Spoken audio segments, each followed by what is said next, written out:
Welcome to Wednesday's edition of Renew Plus. I'm Pastor Tony. Thank you for joining us midweek here in our series entitled No Doubts, and let's get right back into the Word. Getting into some very important things today. Let's go back in our Bibles to the Gospel of Mark chapter 11. The Gospel of Mark chapter 11. We are talking about, first of all, where doubts come from, where they originate from, because if we can find out where doubts come from, we can also find out and have an understanding of how to get rid of those doubts in our heart, in our life. Mark chapter 11. Now again, this is right after Jesus had spoken to the fig tree, the fruitless hypocrite fig tree, on their way to Jerusalem. And he had said, no one eat fruit from you ever again. And we had already pointed out that that represented man's self-righteous, his attempts to try to save himself, deal with the sin problem, cover up condemnation, guilt, and shame in his life. And of course, man only deals with surface issues. He can't get to the root issue or the root problem. And so, but Jesus did. Jesus went to the root problem. He dealt with the root issue of sin, condemnation, guilt, and shame in our life, that self-righteousness in man, and he cursed that thing and dealt with it in its root issue and got rid of it. And so I believe that's what's going on here. This is a representation of that right there, right before Jesus goes to the cross. But verse 22, Jesus answered and said to them, he said, have faith in God. See, Peter had pointed out, and he said, Master, look at the fig tree which you cursed is withered away. Now notice that Jesus didn't turn around and say, well, that was a divinity trick. That was for professionals only. You shouldn't ever try this. You'll blow your lips right off your mouth or off your face or something like that. Notice that he said to them, have faith in God. In other words, the understood subject here is you. You have faith in God. Now again, under the old covenant law, they had a mindset of their own performance. They were more self-focused. The law put the focus and the spotlight on man and his performance, on his works. And of course, he couldn't do that. He always came up short. And so there was an element of faith in God, but there was also an element of faith in himself. But I want you to notice that's not what Jesus said here. He didn't say have faith in God and yourself. He said have faith in God, period. Now also we pointed out, and some commentators bring this out right here, that this could also be read or translated this way, have the faith of God. And I believe those two go together, because when you have faith in God, you're having the God kind of faith. You're having the faith of God. And so he uses the next few verses here to instruct us, next couple of verses, on how to instruct us on how to use the faith of God. How to use this faith to bring good into your life, to move problems, to deal with problems in your life that you can't deal with in your own natural strength and ability. And so Jesus goes on in verse 23 and says, for assuredly. Now again, I want to point that out. Jesus said assuredly for a reason. He's trying to get them out of alpha mode. He's trying to get their attention on what he's about to say, because what he's about to unload on them is going to blow their minds, so to speak. It's going to cause them to go in tilt mode right here, because what he's going to tell them is he's going to introduce them to new covenant Christianity and the way of faith. What having and using the faith of God can and will do in our life. And he wants to get their attention right here. He said, for assuredly I say to you, whoever, now that includes everybody, not just for professionals only, not for just the disciples, not for just the early church or for select individuals every now and then, as a lot of people think. They just think that God just zaps certain people with a special kind of faith and they operate in faith and nobody else can do that. He said, whoever, whosoever. Whosoever includes everybody. That includes you, that includes me, that includes everybody. No excuse for us.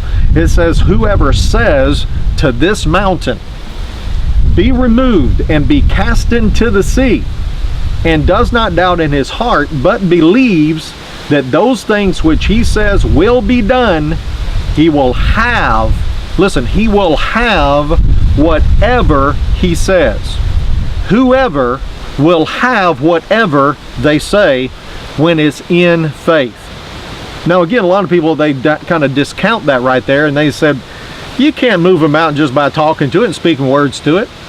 You can if it's faith-filled words. If it's got the faith of God behind it and in it, yes, you can speak words of faith and move mountains. Now again, we're not just talking about moving mountains here. What Jesus is trying to say is, whatever problem, whatever hindrance is in your life, you can move it by speaking words of faith.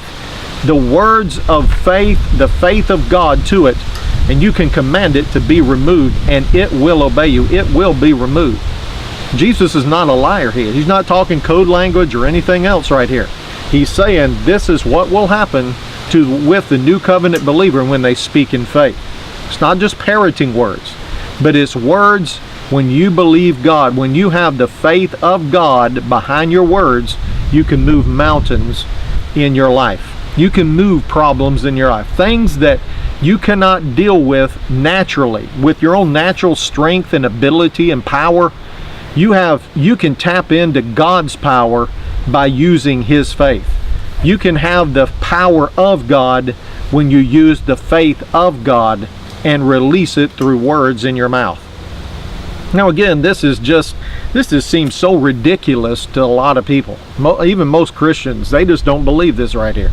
They just kind of glaze over this, pass over this. Let's not do that, because this is going to tell us how to get a life of victory in our life.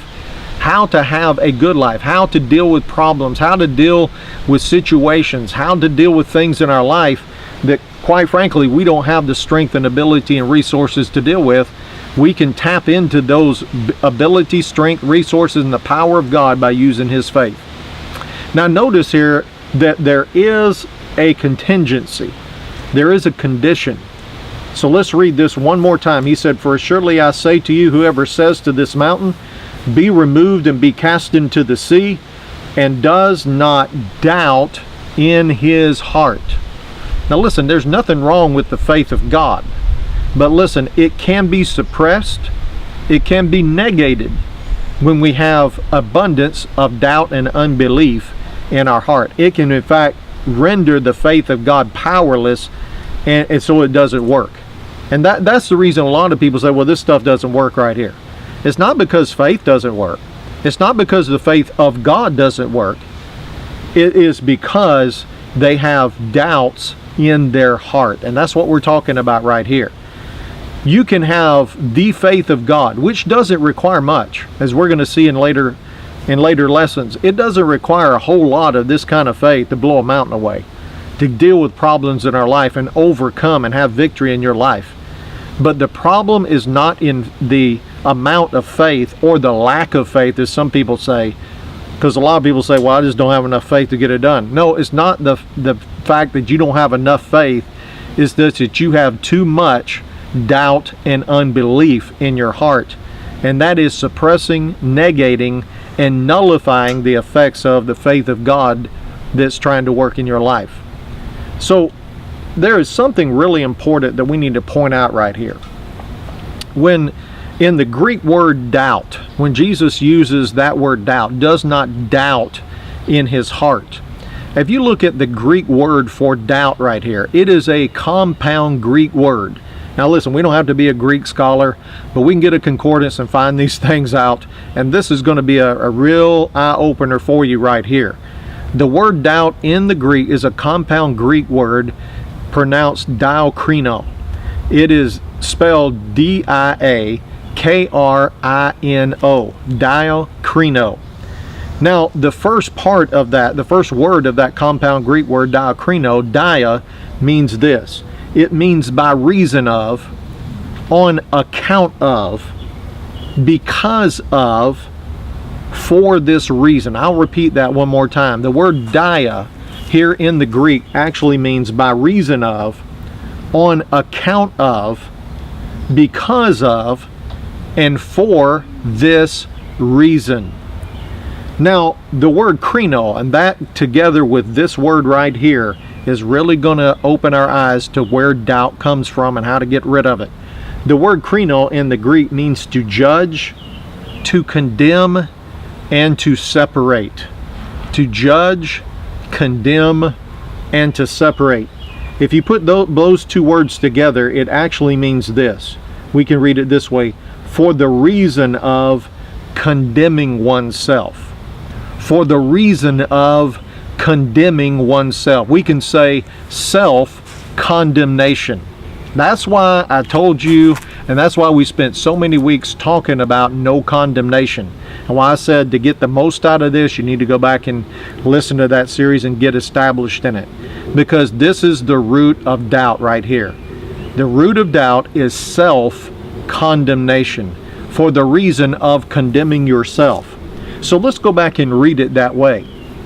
And I believe it will shed some light on what Jesus is saying here. He said, for assuredly I say to you, whoever says to this mountain, be removed and be cast into the sea, and does not doubt in his heart, does not condemn himself in his own heart, but believes that those things which he says will be done, he will have whatever he says. Boy, I'll tell you what, that really gives us a clear understanding of why many times we're trying to operate in faith and we just come up short. It just doesn't seem to be doing anything for us. We may have tried to speak to mountains in our life, problems in our life. We tried to pray and we tried to use faith, and it just hasn't worked because of the doubts that are in our heart, the self-condemnation that is in our heart. See, that is the whole reason why Satan wants to bring you under condemnation. Remember, we told you that he is the accuser of the brethren.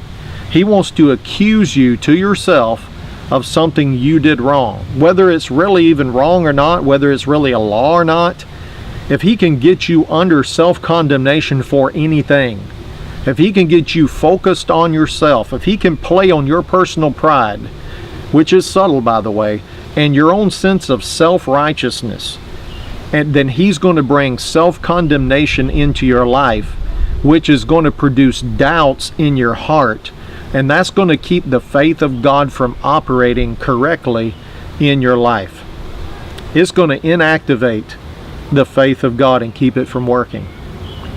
But you know, once we know that doubts come from self-condemnation, and we deal with that self-condemnation, that's why Jesus said have faith in God. That's why he didn't say have faith in God in yourself. You know what Satan would play on if that were the case? He's going to play on you, the weak link. And he's going to bring you under condemnation, self-condemnation.